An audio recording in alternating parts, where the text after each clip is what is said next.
Welcome to Eclectic Self-Protection, North London Martial Arts and Self-Defense. This video will be giving an insightful explanation into acid attacks and how to defend against acid attacks.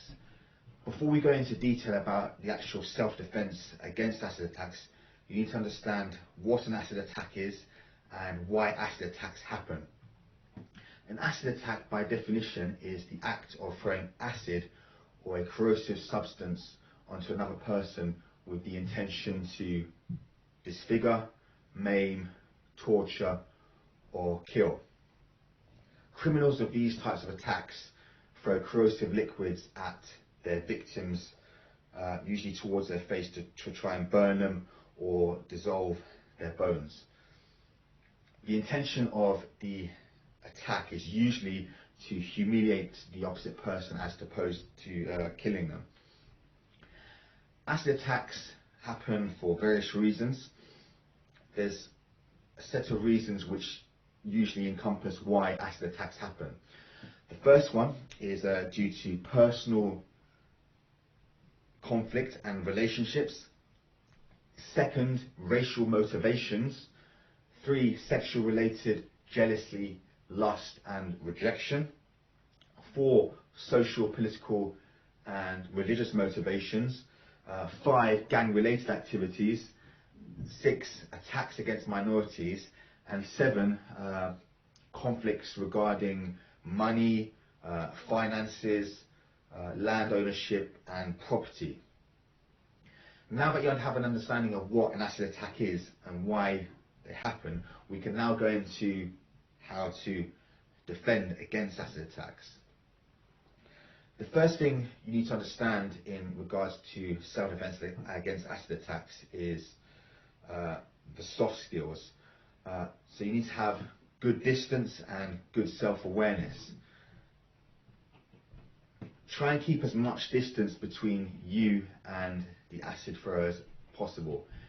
Distance is your friend and distance is your ally. You should always be switched on and have good self-awareness of what's going on around you. So be vigilant of people covering their hands in their pockets or putting their hands behind their body.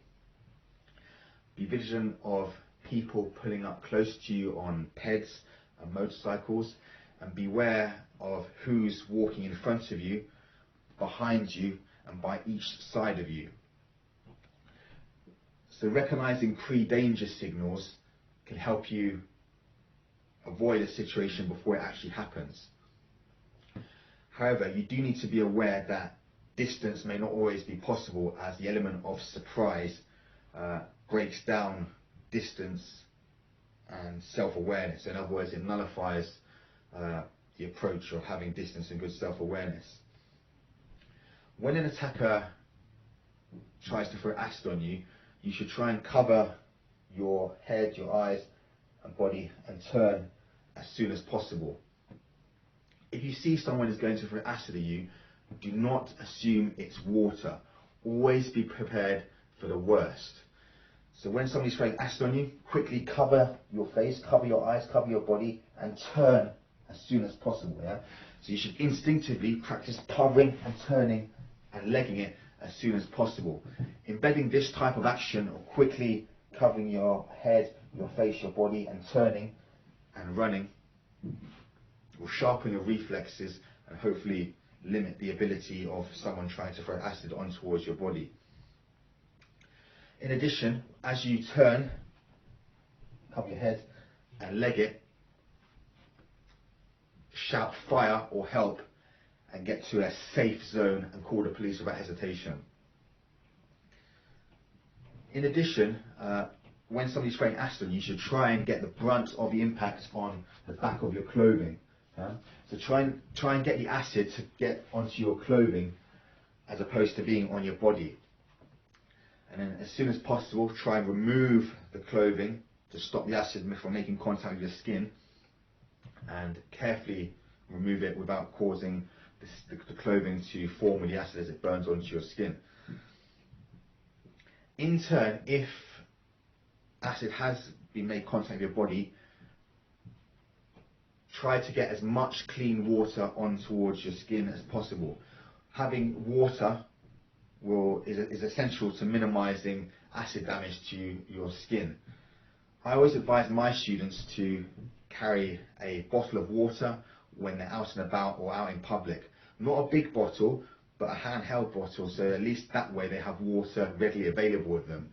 So when acid is thrown on towards your body, get as much water on towards your head, your eyes, your nose, your mouth, and then your skin. But always remember, try and get water onto your eyes as soon as possible if acids make contact with you.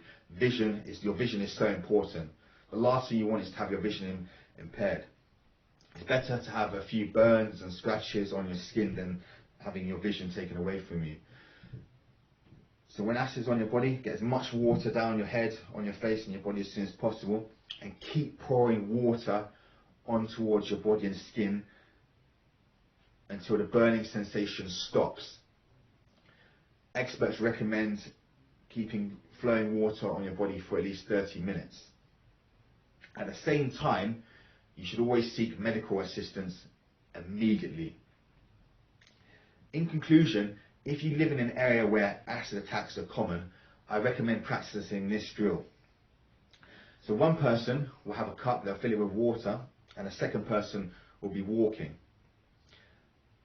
The person with a cup of water will try and surprise the person walking and throw the water on towards that person.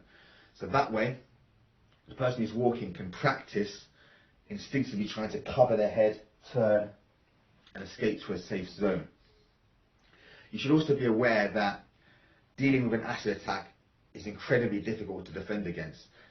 But at least this way, if you have some self-awareness, good personal security, and good self-protection skills, it will at least prepare you and try and instinctively help you react to an acid attack if it ever did happen.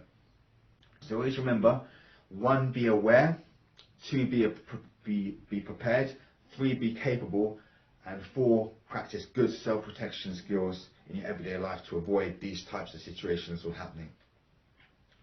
I hope you enjoyed this video. Thank you for watching.